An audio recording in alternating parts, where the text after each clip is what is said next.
বেশ কয়েক মাস ছোট পর্দা থেকে দূরে ছিলেন অভিনেত্রী দেবচন্দ্রিমা সিংহ রায়।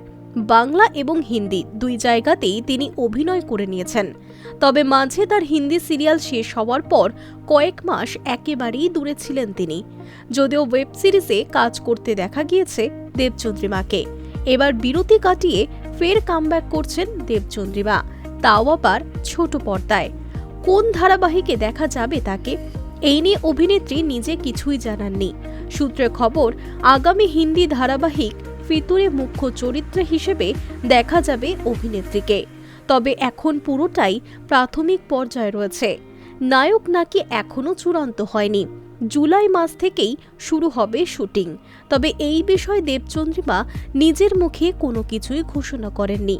এর আগে দেবচন্দ্রিমাকে দেখা গিয়েছে হিন্দি ধারাবাহিক সুহাগান চুড়েলে, যেখানে নিয়া শর্মা, জৈন ইবাদ খান এবং আরাধ্য শর্মার সঙ্গে এক ফ্রেমে ধরা দিয়েছিলেন দেবচন্দ্রিমা। যদিও এখনও নতুন কাজ নিয়ে কোনো মন্তব্য করেননি অভিনেত্রী। গত 2 বছরে অভিনেত্রী দেবচন্দ্রিমা সেভাবে কোনো কাজ করেননি, বরং তিনি মন দিয়েছিলেন ব্যবসার কাজে। এছাড়াও দেবচন্দ্রিমা ডেইলি ব্লগ করেন, সেটা অনেক বছর ধরেই করছেন। সেখান থেকেও তার মোটা টাকা উপার্জন রয়েছে। টেলি দুনিয়ার ভীষণ চেনা মুখ দেবচন্দ্রিমা।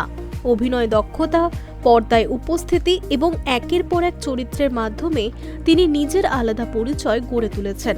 শুধু বাংলা ধারাবাহিকেই নয়, ওটিটি প্ল্যাটফর্মেও জনপ্রিয়তা কুড়িয়েছেন এই অভিনেত্রী। সম্প্রতি তার সোশ্যাল মিডিয়ায় ঢুঁ মারলেই দেখা যাবে অগণিত ঘোরার ছবি। বন্ধু কিরণ মজুমদারের সঙ্গে বিদেশে ঘুরতে গিয়েছিলেন তিনি। একসঙ্গে আনন্দের মুহূর্ত ফ্রেমবন্দি করতেও ভোলেননি নায়িকা। কখনো 23 ফিট ওপর থেকে ঝাঁপ মেরে উচ্চতাকে জয় করা, আবার কখনো সমুদ্রের জলে হারিয়ে যাওয়া। দেবচন্দ্রিমা সর্বদাই নিজের সত্তাকে খোঁজেন আলাদা আলাদাভাবে। কিছুদিন আগেই সোশ্যাল মিডিয়ায় পারদ চড়িয়েছিলেন দেবচন্দ্রিমা। প্রসঙ্গত, বহুদিন ধরেই দেবচন্দ্রিমা মুম্বাইতে ফ্ল্যাট কেনার চেষ্টা করছিলেন।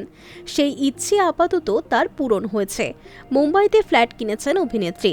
ইনস্টাগ্রাম, ফেসবুক এবং ইউটিউবে অভিনেত্রীর অনুগামীর সংখ্যা নিহাতি কম নেই। দর্শকেরাও দেবচন্দ্রিমার রোজ নামজা দেখতে বেশ পছন্দ করেন। Hi news network.